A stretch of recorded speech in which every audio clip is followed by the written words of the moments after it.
Hello everyone, welcome back to my channel, welcome to a new blog. যারা আমার চ্যানেলে নতুন আজকে এই ভিডিওটা দেখছো তাদেরকে বলবো সাবস্ক্রাইব করে পাশে থেকো। আর যারা পুরনো তারা তো জানো যে আমি কলকাতায় আছি কয়েকদিন হলো। লাস্ট ব্লগটা মিস করে থাকলে দেখে নিও, তোমাদের ভালো লাগবে। আর আজকে ফেরার পালা। সকালবেলা উঠেই আকাশটা দেখে মনটা এত ভালো হয়ে গেল। কাল সারা রাত বৃষ্টি হয়েছে জানো। আজকে বেরোনোর পালা। আমাদের ফ্লাইট ছিল 9:45, তাই সকাল সকাল বেরিয়ে পড়েছি। আর এই হচ্ছে ভোরের শান্ত কলকাতা। যেহেতু বৃষ্টি হয়েছে সারা রাত, আশেপাশের প্রকৃতিটা এত সুন্দর লাগছিল। আর বাইরে একটা রিফ্রেশিং ফুরফুরে হাওয়া। ভোরবেলার হাওয়া এমনিও ভীষণ রিফ্রেশিং হয়, আর বৃষ্টি হওয়ার জন্য আরও রিফ্রেশিং। এই যে বেরোচ্ছি টলিগঞ্জের টেকনিশিয়ান স্টুডিও, এই জায়গার প্রতি আমার একটা আলাদাই ভালোবাসা আছে। সেই নিয়ে গল্প করব অন্য আর একদিন। অবশেষে গাড়ি এগিয়ে চলেছে এয়ারপোর্টের দিকে। আর যতই এয়ারপোর্টের সামনে এগিয়ে আসছি ততই মনের ভেতরটা হু হু করছে। জানি 3 মাস পরই দেখা হবে আবার, কিন্তু তবুও এই শহরের না একটা আলাদাই মায়া।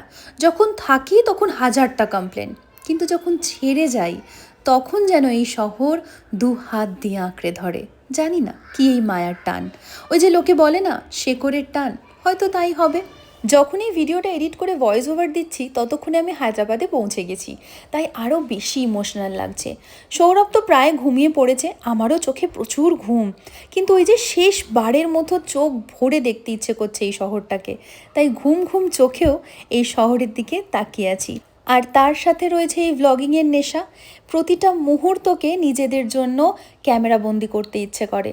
সবটা তো পারি না, কিন্তু যতটা পারি সেই সুযোগটা ছাড়তে চাই না। এবারে কলকাতায় এসে খুব একটা ছুটি উপভোগ করতে পারিনি, কেননা ছুটি নিয়েও আসিনি। কাজের জন্যই এসেছিলাম এবং কাজের মধ্যেই ছিলাম। কিন্তু পরের বার যখন কলকাতায় আসবো, ইচ্ছে আছে আমার লেন্স দিয়ে তোমাদেরকেও কলকাতা ঘুরে দেখাবো। ছোটবেলায় যেন ছাদ থেকে যখন এরকম এরোপ্লেন দেখতাম তখন হাত নাড়তাম, ভাবতাম তারাও আমাকে দেখতে পাচ্ছে।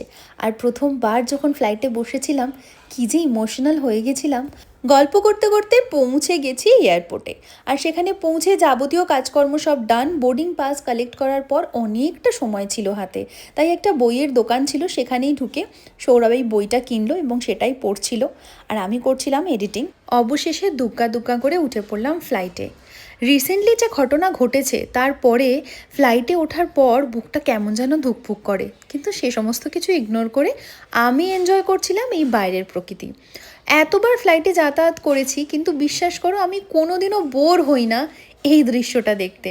মেঘ আর মেঘ, অনেকেই বলে ভীষণ বোরিং।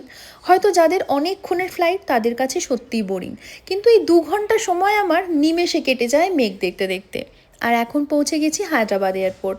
এয়ারপোর্টে নেমে এত সুন্দর একটা হাওয়া এলো চোখে মুখে। হায়দ্রাবাদ আমাকে খুব ভালোভাবেই ওয়েলকাম করলো। তারপর লাগেজ কালেক্ট করে নিলাম। এবার পালা ঘরে যাওয়ার। কিন্তু হায়দ্রাবাদে এসেছি আর নীলোফারের চা না খেয়ে কী করে বাড়ি যাই। নীলোফারের একটা আউটলেট আছে এয়ারপোর্টেই, সেখান থেকে বান মাস্কা আর চা নিলাম, আর সৌরভ নিয়েছিল একটা পাফ। সেটা খেয়ে এবার যাচ্ছি ঘরের দিকে। আর বাইরের প্রকৃতিটা তোমাদেরকে কিভাবে যে বোঝাবো, যতটা ক্যামেরায় দেখতে পাচ্ছ ততটা তো দেখতে পাচ্ছ, কিন্তু অনেক কিছু আমাদের চোখ দেখে যা ক্যামেরা জাস্টিফাই করতে পারে না। জানো তো, কলকাতায় গেলে আমি একটা জিনিসই মিস করি, সেটা হচ্ছে হায়দ্রাবাদের ওয়েদার। 3-4 মাস প্রচণ্ড গরম থাকে, কিন্তু তারপর সারা বছর মোটামুটি ওয়েদারটা খুব ভালো। স্পেশালি যদি বর্ষাকালে হায়দ্রাবাদে আসো, আই বেট তুমি হায়দ্রাবাদের ওয়েদারের প্রেমে পড়ে যাবে।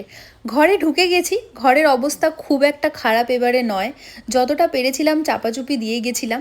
আর এবার যেহেতু খুব বেশি দিনের জন্য যাইনি, তাই খুব একটা খারাপ অবস্থা হয়নি। ব্যালকানিটা খালি, শুধু এই 2টো গাছ করিডোর থেকে এনে ব্যালকানিতে রেখে দিয়েছি, বাকি গাছগুলোকে করিডোরেই রেখেছিলাম।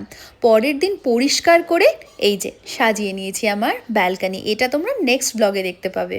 বাকি আজকের ব্লগটা আশা করি তোমাদের ভালো লেগেছে। ভালো লাগলে লাইক করে দিও, শেয়ার করে দিও, আর সাবস্ক্রাইব করে দিও আমার চ্যানেলটাকে।